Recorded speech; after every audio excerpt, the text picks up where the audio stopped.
नमस्कार, स्वागत है आप सभी का न्यूज़ 18 का डिजिटल प्लेटफॉर्म आप देख रहे हैं और मैं हूं आपके साथ पुनीत मिश्रा।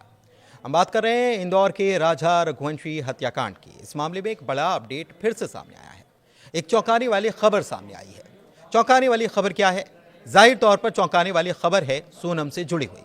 हत्याकांड की मुख्य आरोपी है सोनम, जो राजा की पत्नी थी और उसी ने इस वारदात को अंजाम दिलाया, ऐसा आरोप है। सोनम रघुवंशी वैसे तो जेल में है, लेकिन सोनम रघुवंशी जेल में से आखिर वो कौन शख्स है जिससे मिलना चाहती है? जी हां, ये बात सामने अब आ गई है। दरअसल सोनम ने केवल 2 लोगों से मिलने की इच्छा जेल में जताई है।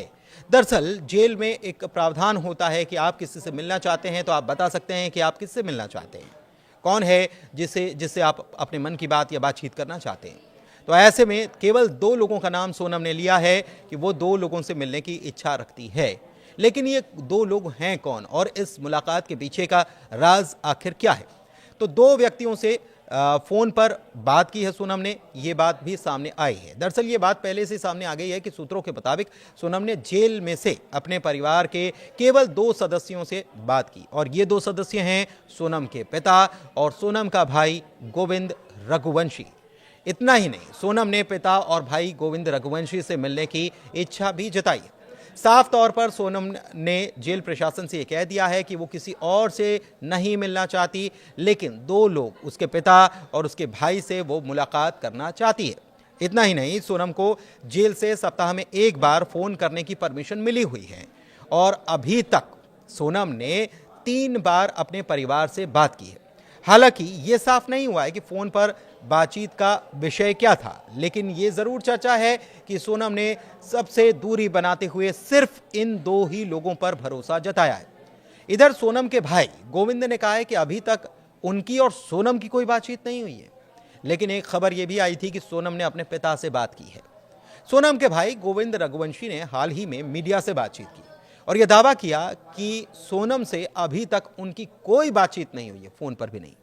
उन्होंने यह भी कहा कि सोनम का जेल से घर पर फोन करने की बात महज अफवाह है। जी हां, यह बड़ी बात भाई ने कही है कि यह केवल अफवाह है और इसके पीछे कोई तथ्य नहीं है।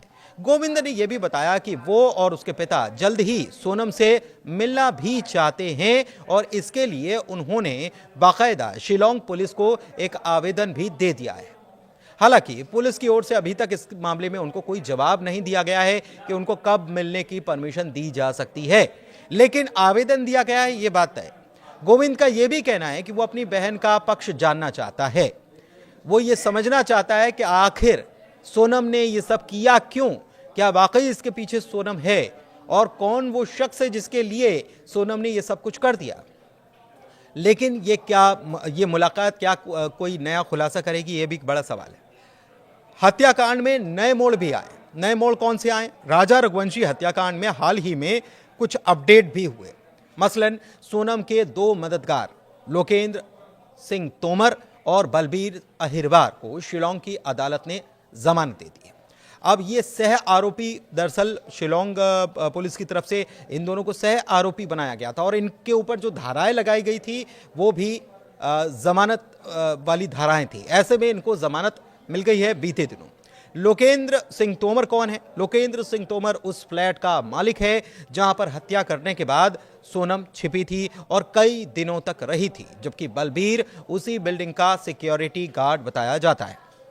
इसके अलावा बलबीर सिंह जो है उसने दरअसल शिलोम जेम्स को अपना मकान, अपना फ्लैट जो है वो किराए पर दिया था और शिलोम जेम्स जो है इस मामले में आरोपी है और उसने सबूत भी छिपाए और ये बात सामने भी आई जब शिलोंग पुलिस उसे लेकर इंदौर आई थी। इंदौर उसके घर पर गई थी और साथ ही साथ उसने जहां सबूत छिपाए थे वहां उसे छानबीन करवाई गई और तो और उसे रतलाम भी, उसके ससुराल भी पुलिस लेकर गई थी। छेड़छाड़ और सोनम को छिपाने में मदद करने का आरोप है दोनों पर। किन दोनों पर? इन दोनों पर। लेकिन कोर्ट ने उनकी जमानत मंजूर कर ली क्योंकि उनके खिलाफ लगाई गई अपराध जमानती थे। क्या इन जमानतों से सोनम के केस पर कोई असर पड़ेगा? क्या आपको लगता है ऐसा कि 2 लोगों को इस मामले में जमानत मिली है लेकिन अभी बाकी पूरा केस चल रहा है और दोनों लोग जो हैं वो सह आरोपी हैं, लोकेंद्र सिंह तोमर और बलबीर सिंह।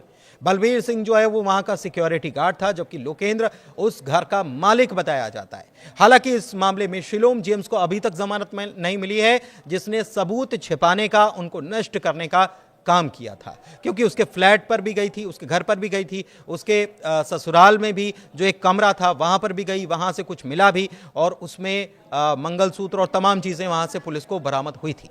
तो मामला पुलिस की जांच में अभी भी बना हुआ है, पुलिस तमाम एंगल पर जांच कर रही है, लेकिन सवाल अभी बना हुआ है कि इतनी बड़ी वारदात को अंजाम देने के बाद सोनम ने सबसे पहले फोन किसको किया था, कांटेक्ट किसको किया था? अपने भाई को। जब वो इंदौर से यहां से रवाना हो गई थी, उसके बाद वहां पर जाकर उसने उत्तर प्रदेश में जाकर उसने अपने भाई को फोन लगाया, गोविंद को फोन लगाया, और फिर गोविंद ने ढाबे वाले को बताया कि सबसे पहले आप एक काम करो कि ये जो लड़की बात कर रही है इसको सबसे पहले नजदीकी थाने पहुंचा दो। लेकिन अभी तक ये साफ नहीं हो पाया है कि भाई से बात की तो किस वजह से सोनम ने बात की, क्योंकि वो तो भाग रही थी। फिर उसे क्या मलाल हुआ, क्योंकि भाई ने कहा कि जब वो सोनम से मिला था तो उसके चेहरे पर कोई शिकन नहीं थी, कोई मलाल नहीं था कि उसने ऐसा कुछ किया है। तो फिर उसने भाई को फोन क्यों किया, क्या वो बताना चाहती है? और भाई भी अब सोनम से मिलना चाहता है, इसके पीछे क्या गहरा राज है अभी साफ नहीं है। लेकिन आपको क्या लगता है इसके पीछे क्या चल रहा है? कमेंट के जरिए जरूर बताइए। धन्यवाद।